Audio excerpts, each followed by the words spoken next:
It's called the planning fallacy. We are just super overconfident in our ability to upfront map out what's going to happen. We think we can do it. Everything from how long your home renovation is going to take to what the customer wants. We're just overconfident in our ability to know the future and plot a course through it. And we're not. We're actually fairly lousy at that. Peter's insight, the insight of a lot of geeks that I work with, is that you need to do some planning. You need a minimum viable plan. After that, the only way you're going to learn about reality and learn about what the customer wants or learn about how long your kitchen's going to take is to start doing stuff. CEO and co-founder. Joe Andil, the founding partner of geek. Now I'm here, co-founder Joe Andil. I talked to Andrew today about his new book, The Geek Way. Andrew's a best-selling author. He's written a lot of great books about how technology influences the world. He's helped a lot of us think about what we're doing here in Silicon Valley better. There's a lot of big industries that Silicon Valley has run circles around. There's some really key principles around how these companies work. And there's a lot of ways the rest of the world can learn from the very best organizations in Silicon Valley. The government has a lot to learn here. I'm starting a new university. The new universities that we build have a lot to learn here. I'm going to give this book to all of our CEOs, and I'm excited for you all to learn from Andrew today. Andrew, you're a principal research scientist at MIT. You're a best-selling author, and your new book is The Geek Way, the radical mindset that drives extraordinary results. Thanks for joining us, Andrew. Joe, thanks for having me. So start by telling our audience, please, a little bit about yourself and your work. Broadly speaking, you study how technology impacts our world. Can you unpack that? Yeah. So all the books that I've written and the research that I've done has been completing a sentence, how tech progress changes X, and X changes. Maybe it can be jobs and wages. Maybe it's business models. The last book I wrote was our relationship with the environment. And Joe, if you had told me at any point in the past 20 years that I would ever write a book about culture, about corporate culture, I would have laughed in your face because it wasn't that there's no good work done on culture. There's some beautiful work done. But in general, I found the discussions kind of self-congratulatory and fluffy, and there's no shortage of CEOs willing to tell you how they made the tough call and pulled and turned things. And they were I didn't get anything out of it. But I spent my career with one foot in the old economy and one foot in the new economy. And I hate those labels, but let's go with them. Mm-hmm. And I just kept trying to pattern match and try to understand what was so different about the two, because they were deeply different. And those differences mattered because the upstarts were just mopping the floor with the incumbents over and over and over again. This was not a fair fight at all. And I tried to figure out what these upstarts, the new economy, the Silicon Valley, whatever phrase you want to use, what were they doing that was so different? And the book, The Geek Way, is my answer to that question. I think they've upgraded the technology that is the company. You've captured it really well. You're describing a lot of what I've learned from my mentors and done over the last 20 years. Before we jump into the book, I want to ask, in 2020, you wrote a Wired article titled Why Degrowth is the Worst Idea on the Planet, talking a lot about the technology world. And I'm curious, why do you think so many people distrust technology and even fear technology today? Like, what's going on there? Joe, I don't know.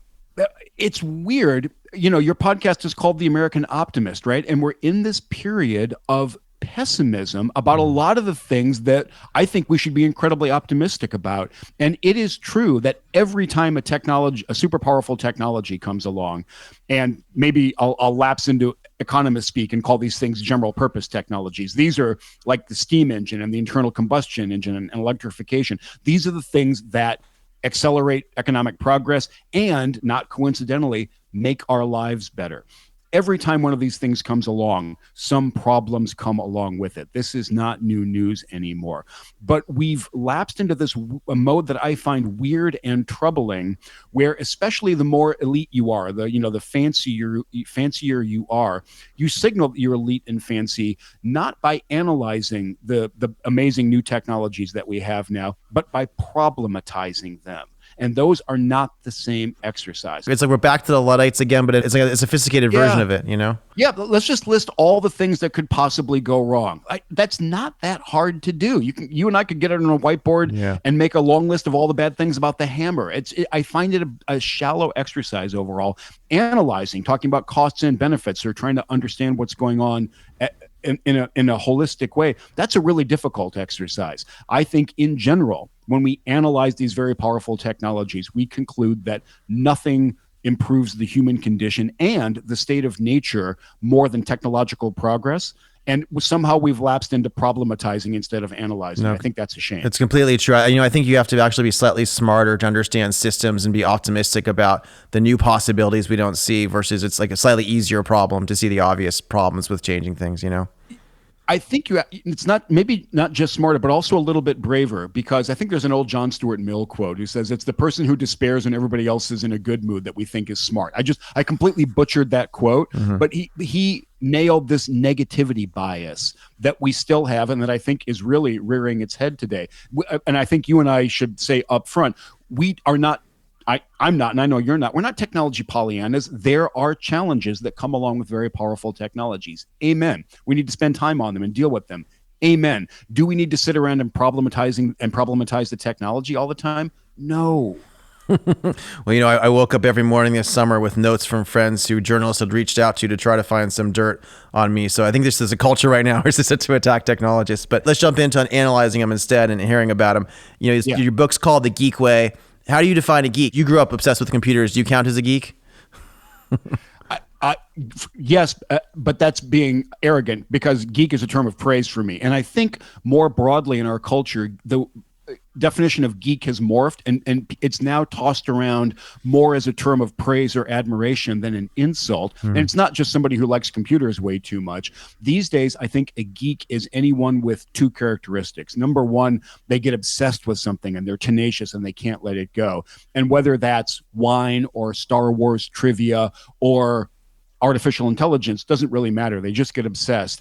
And they want to solve the problem that is obsessing them. And if the solution that they come up with is unconventional, that's okay. They're not constrained by conventional opinion or their mainstream or status quo. They will go where their inquiries take them, even if it's to an unusual place. So these days, my shorthand for a geek is an obsessive maverick. I love it. And your core thesis of the book is that a bunch of geeks have figured out a better way to run a company. Present company very much included. I think of you as part of this cohort of geeks that for a while now, but I think really accelerating over the course of the 21st century, said, like, wait a minute, we don't have to do things the way companies did them in the industrial era. We are not bound by the status quo, and we're going to keep tinkering and iterating and experimenting until we find ways to solve these dysfunctions that keep creeping in, like bureaucracy and sclerosis and big projects that go so badly off track, and these corporate cultures of silence and different kinds of toxicity. I think what you and your cohort did is say, can we do better here? And my answer is yes, hence the book. Who were the group of people, though, responsible for the culture? How did this start in Silicon Valley? How did they get into the water there? I ask people, some folk that I asked Eric Schmidt this question a while. I asked Carl Bass this question. These are guys who have been around the Valley for a long, long time. And they say, look, there was always in Northern California this combination of academia, of industry, and sometimes even defense industry, and hippiness and freakiness and letting your freak flag fly. John Markoff, who's the longtime technology reporter for the New York Times, wrote a great book called What the Dormouse Saw or Said, I can't get the line right, about this early confluence of freaky hippie culture and academia and companies trying to invent these things called computers in the 70s and 80s in California that helped create the personal computer movement. But I think more fundamentally, this particular cocktail that is shaken up in Northern California, bringing this stuff together, I think it was a really important catalyst. And then in the 21st century, as the web expanded, as the smartphone revolution expanded, as capital became more abundant, I think there was the second wave of geekdom entrepreneurship that went on. Again, headquartered out there, but not exclusive to there. Yeah, no, I mean, I definitely wouldn't have known how to do the things I did if I hadn't gotten to spend some time at PayPal while I was at Stanford, right? I think just seeing what a functional culture looks like. And I love how you break it down into 4 norms. So the 4 norms are speed, ownership, science, and openness. On the speed one to start with, I want to ask you to describe it. One of the things that really stood out to me is plan less and iterate more is one of the things you said. And, working with Peter Thiel, there'd be times when I want to talk about something we were going to do or talk about something we should analyze. He was never interested in that. He's like, just do it and then come back to me with it. It was just this culture of like, let's just go fast and like, let's talk about this again in an hour after you guys have done that work. And there was no like waiting like a month or a week or anything. It was just go, you know? Yeah. And I didn't know that about Peter. I didn't know that he was wired so much that way, but he overcomes this very deep-seated human tendency that we have. I think it's so deep-seated that Danny Kahneman gave it its own label. It's called the planning fallacy. We are just super overconfident in our ability to upfront map out what's going to happen. We think we can do it. Everything from how long your home renovation is going to take to what the customer wants. We're just overconfident in our ability to know the future and plot a course through it.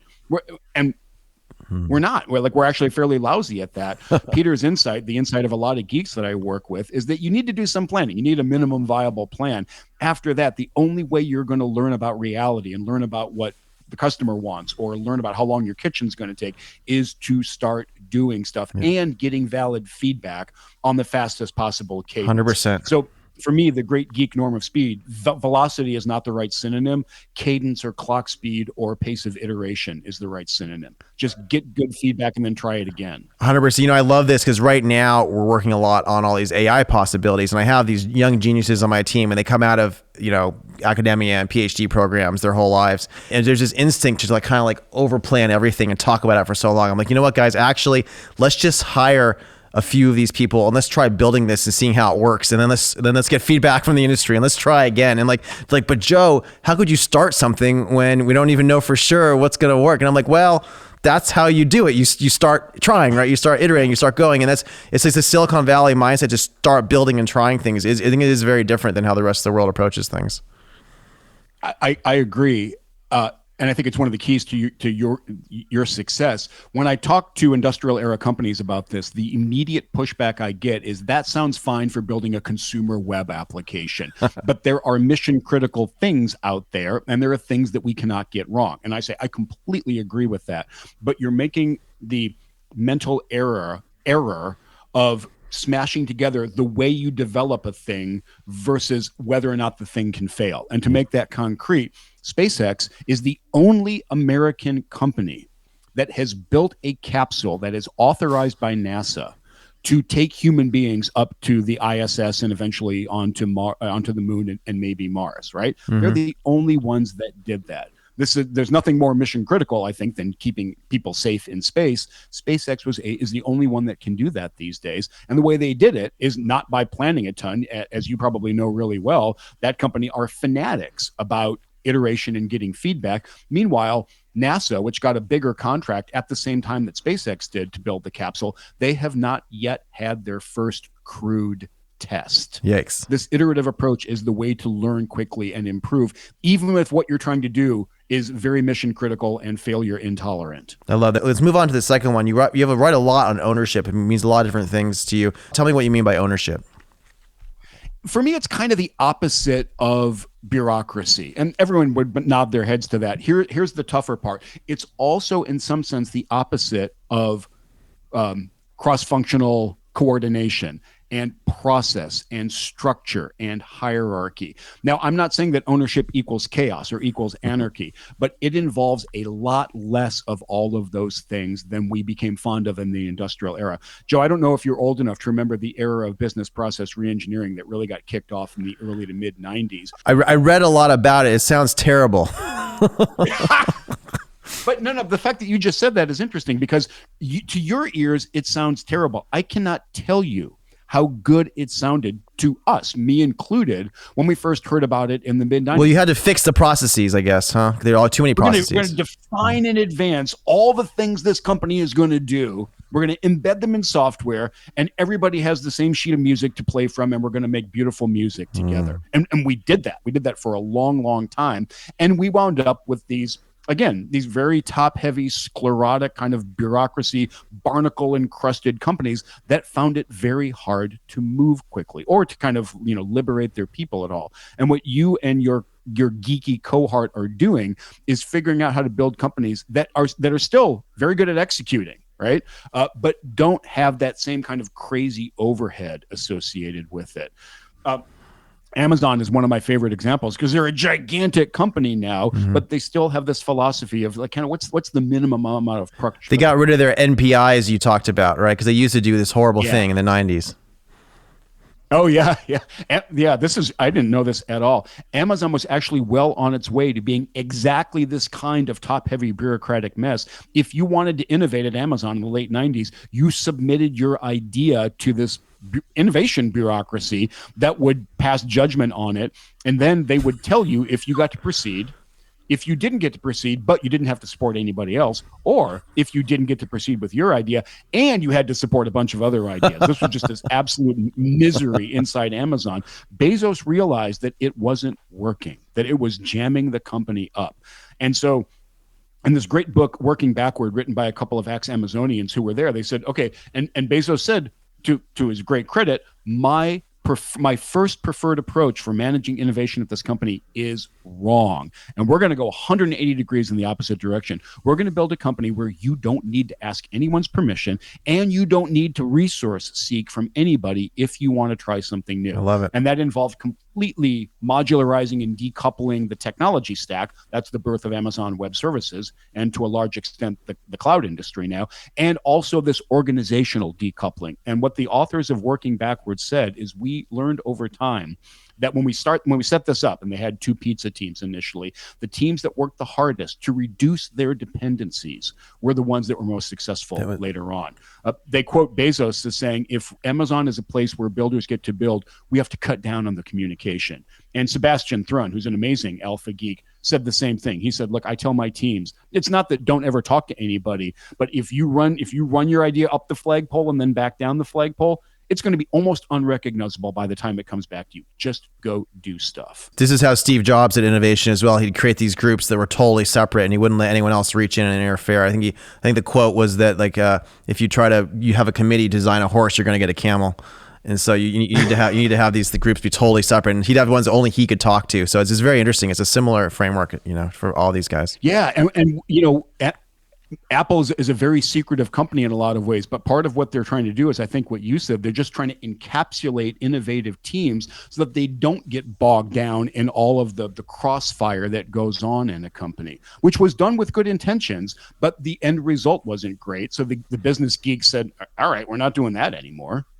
I love how you talk about the bureaucracy mass index, BMI. It's that these things are fat with their bureaucracy. And the autonomy point really is interesting. You do need single-threaded leaders who could focus and have people stay out of their way. One of the areas you talk a lot about for ownership and bureaucracy is about status, and about how you talk about, humankind, obviously all of us have this bias towards status. It's tied to our health. It's tied to our everything about how we see ourselves. And apparently status helps create bureaucracy. Can you talk about that a little bit?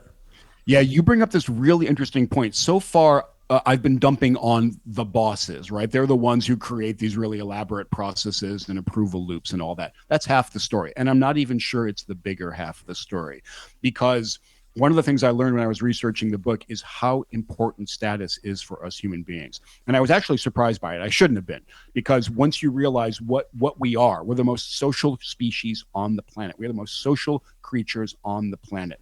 Of course, status is important to us. Social status is super tied up with our evolutionary, our fitness, our success. It matters to us like crazy. And one way you get status inside this thing called the company, where you spend so many of your waking hours, is to be in the loop.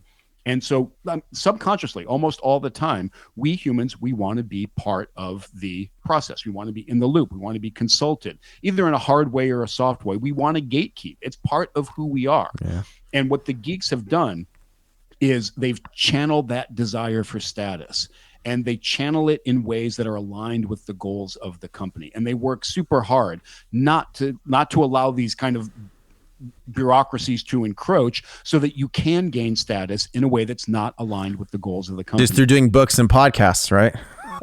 Yeah, exactly. Yeah, fine. Yeah, do a podcast. Or, with the best of intentions, you say, I think our company, which makes software for a living, needs to emphasize sustainability. That's a perfectly reasonable thing to say.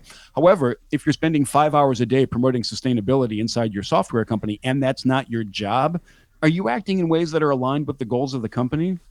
Maybe not. And so some of the leaders that I learned from, who I really respect, are the ones that pare back the ways to gain status that aren't aligned with the goals of the company. One of the points you mentioned a lot is also, and I think it's related to this, is like taking people's biases and their ultra sociality and these biases and like directing the cultural evolution of the company in the desired direction. So I guess you'd want them to gain status by doing things that are culturally relevant, right? Is what you'd want to shape and aligned with what you as the person running the company want. Benioff had this great insight in one of his books. He said when he was a pretty senior person at Oracle, he didn't know how his activities aligned with the overall goals of the company. And he kind of asked his colleagues and bosses about it, and they said, Mark, don't worry about it. Just hit your numbers. And when he co-founded Salesforce, he said, we're not doing it that way.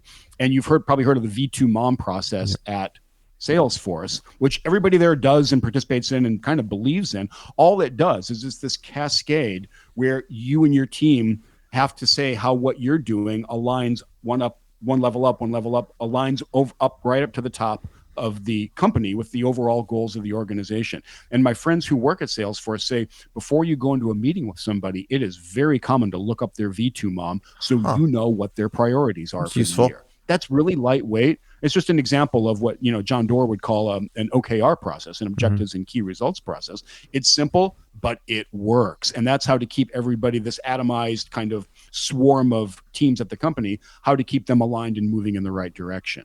And on the science part, you kind of hinted at that, but I love the focus on quantifiable. Like things have to be things you can actually measure, which is, I wish the government was more that way too. I think it can learn from this too. We wish so many parts of our society were more like that. And you can get too obsessed with numbers. And if you're dumb about them, then your metric turns into something that everybody tries to game.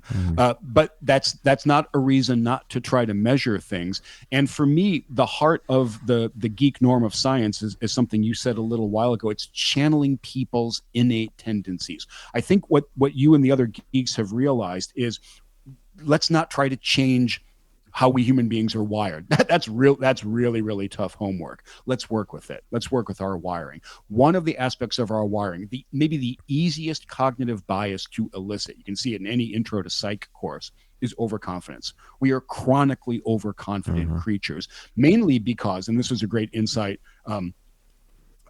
from Robert Trivers, the most important evolutionary biologist since Darwin. Trivers said the reason we are overconfident is because confidence is valuable for individual members of a very social species. If you believe that you're really, really good, you will appear that way to other people, and they will want it to have you as part of their coalitions. So we are overconfident. It seems like a bug. It's a feature. It's a feature for a species as social as ours. However, you will make lots of bad decisions if you're overconfident, if nobody checks you. And the point of the great geek norm of science is to have your peers, peer review in science, to have your peers argue with you and make you produce evidence. The channeling is that you then become an overconfident evidence producer. You're like, okay, I can do science. I'm a good scientist. I'm going to go do the incredibly hard, laborious work of generating evidence to convince the scientific community that my version of reality is the right one. The business geeks have imported exactly that insight. We're overconfident. Make us overconfident in our ability to convince other people with evidence. Man, that's beautiful. It's interesting. Thinking about the evolutionary backgrounds to that, I would assume that it makes more sense for men to be overconfident based on where it ends up for them in a society, which could be both good and bad, I guess. I believe there are, and I haven't gone super deep into the gender differences. The biases that I'm talking about are pretty consistent across human beings. I think you're right. In general, men tend to be more overconfident, and that might manifest in somewhat different ways. But any of the classic demonstrations of overconfidence, if you do them, you will get an effect with any gender mix in the room. One of my all-time favorites. I'm going to do this with a group someday. One of my all-time favorite demonstrations of this was they sent out a questionnaire to a bunch of people. They said, okay, how moral or ethical are you along these different dimensions? And of course, everybody says they're way above average. And then they sent those in. 6 weeks later, they sent a follow-up, and they said, okay, here are the averages across the whole group of how moral and ethical people thought they were. Where are you compared to the group? And they're like, I'm 5 to 10% better all across the board, right? They just rated themselves as better. The fiendish trick was what they were reacting to was not the average from the group. It was their own answer from 6 weeks earlier. So people said, yeah, I'm much more ethical and moral than I am. We're just wired that way. Don't ignore it. Don't try to assume it away. You probably can't. It's very hard to train away. Maybe you could do it. What you should do is work with it. It's a good self-awareness insight. I want to ask about, tech today. Obviously, a lot of what you've described is how we created Silicon Valley. When you look at the big tech companies today, do you worry some of them are at risk of losing the geek way? Is it still there? I absolutely do, mainly because the people I talk to worried about it, and not just because of whatever the current crop of companies is, but because these tendencies that we've been talking about lead you away from the geek way. Overconfidence will make you invest way too much money in, I don't know, like the metaverse, for example, or the Fire Phone, or your pet project. Overconfident, successful leaders will have a very strong tendency to take their organizations in bad directions, which can be very, very expensive. We haven't trained that away. And people like Reed Hastings have worked super hard to make companies like Netflix a place where the organization serves as a check on the leader's overconfidence. I think that's imperfect. I think it's very, very hard to sustain. It's very hard to keep the bureaucracy from creeping in. It's mainly because we humans, we want the status. We want, when things tend to get kind of encrusted over time. That none of the geeks that I talk to, and Joe, that your friends and colleagues, they're not the most humble people on the planet, right? Like, this is a confident group and who have achieved amazing things. Nobody that I talked to in the book, when I asked your question, and where I did a version of it and said, do you think that the current crop of companies at the top are permanent, or do we have permanent dominant companies now? They all laughed at me. And they laughed at me because of competition, but I think equally because these dysfunctions have a strong tendency to creep in, and you have to keep fighting them, especially as you get older, as you get bigger, and as you become successful over time. The virtue signaling for status and top-down frameworks, they definitely interfere with some of these frameworks that are different frameworks for how to run things, for sure. You have an organization full of people who are both super cooperative. That's why companies can accomplish such amazing things. That's how we build spaceships, and no other creature does. But we have to keep in mind, human beings look out for number one. We're not ants. We don't look out for the hive. We look out for ourselves. One way we do that is by being cooperative, absolutely. But self-interest is always going to be there. And I learned a ton from Joe Henrich, who's an anthropologist by training at Harvard. And he wrote this amazing book called The Secret of Our Success, where he lays out this tension that we're the most social species on the planet. We learn in groups, and we look out for number one. And he says history shows that all organizations have this strong tendency to splinter over time because of factionalism and polarization and tribes being formed, and the interests of smaller groups and individuals becoming misaligned with the interests of the whole. Man, I think that's a deep, deep insight. That is the thing you have to fight. 100%. I mean, there's definitely a natural tendency over time for any organization towards bureaucracy for all of these reasons, and for status, and for everything else. And so, the one that's been around the most and the longest in the US, and therefore probably has the most of this kind of really dysfunctional bureaucracy, would probably have to be our government, just because that is by default. And a lot of companies, we talk all sorts of stories about companies over the last 100 years that went this way, and then they got beat by competitors, and they had to either fix themselves or go away, and they're gone. Government doesn't go away when it goes this way. So, I mean, have we ever had a geek president, or could we? I mean, how can we bring the geek way to DC and to our government? Jennifer Palka, who started Code for America and went to work for the federal government, she wrote this great book called Recoding America, and she echoes some of the pessimism that you just articulated, right? For all the reasons that you identify, our government is a very large, very well-funded organization, and it gets its funding by mandate, right? We don't have a choice about whether or not we want to pay taxes and stay out of jail. It's very large. It's very well funded. It doesn't have a ton of competition in a lot of areas. If I don't like the RMV here in Massachusetts, I don't have a second option for how to get my license plate, right?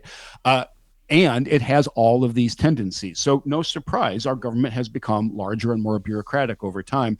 I think it's called the Federal Register. It's this, by now, maybe it's a virtual book that encompasses all the regs of the federal government. It has grown, I forget how much faster than GDP in America for the whole post-war period, but much, much faster, right? So you look at all that and you get pessimistic that we can ever make progress. And there's reason to be pessimistic, right? However, when I come back from a foreign country now, I'm amazed at how quickly I go through customs and immigration. I have global entry because I travel a bunch. And these days, in some airports, I just walk up to some kiosk and it looks at my face and says, "Welcome home, Andy." So government can still innovate. It can still make progress. I think Jennifer has insights about how that happens. There's an interesting research, an interesting book to be written about how you activate these pockets of energy and progress inside a great big permanent monopolist bureaucracy like the federal government. It ain't impossible, but I think it takes some real leadership and energy. You probably know I've built a few big companies in the government tech space. I think it needs both the tech innovation, but it needs forms of accountability and competition. And I think there's ways of putting that in there that could be very interesting to fix it. Completely. And you're an investor in Andil, which is this fascinating company, right? Which went from, I think, founding to its first $1 billion contract from the federal government in 5 years. Like, this is wild, man. And as I understand it, it's a super, super geeky company. What gives me some hope is that there are people working inside the federal government. And one thing I think we need to acknowledge is that many people are super mission driven working inside government. They want the country to be in a better place. And so one thing that you know a great deal about is reforming some aspects of procurement for the Fed and for the military, and to give a startup, this like nothing company like Andil, a real chance to participate in national security. Like, that gives me a lot of hope. Palantir and SpaceX took a lot longer, but kind of eventually taught them that there could be things that are 10 times better from outside. And if you shame them by showing something's clearly 10 times better, and then I think the generals and the DoD and around the DoD have started to learn, wow, there's actually really important possibilities, and China and Iran are doing this. We better work with the best. And so they are starting to learn a little bit to work with new stuff, which is it's very bullish, I guess, for our defense, which is helpful there. Yeah, I completely agree. And you and some guys that like you say, you slogged at it for a long time. And I think the degree to which SpaceX makes everybody else in the space industry look like they're standing still, that tells people something, right? And so there should be, I believe there's more willingness to reach out to the geek community and say, okay, like, show us, what can you do? What do you got? What I found is even for the most dysfunctional bureaucracies, if something is literally 10 times better, you eventually can shame them with persistence into getting in. I want to ask a question about education as well before we stop, because I think for parents reading this book, can you say a word about the Montessori method, its impact on cultivating the geek mindset? I thought that was an interesting point. Yeah, I can say 2 words. Thank you to my mom and dad, who enrolled me in a Montessori preschool where I grew up, kind of in a small town in Indiana. They had a Montessori school not too far away, and I went to it. And I used to skip into school every day as a little kid because the rooms were these labs full of cool things to play with, but they were designed by Maria Montessori, who was this amazing educational innovator more than a century ago, who dove in. She was a huge geek. She dove in on this very hard problem of how do young children learn? How do they learn best? And she said, look, you give them things to play with, but the things that they're playing with are designed to convey things like numbers and letters, and then reading, and concepts like the difference between x squared, and x cubed. Give them a cube, right? Whoa, that's really interesting. That's a lot bigger.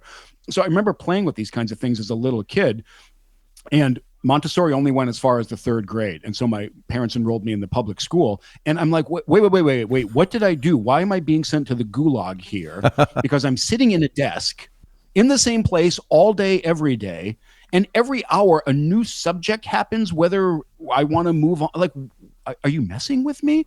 And I thought that the exercises were kind of trivial. I was very far ahead, even though I'd never been through standardized tests or had the lesson plan. I knew how to do math at a decent level.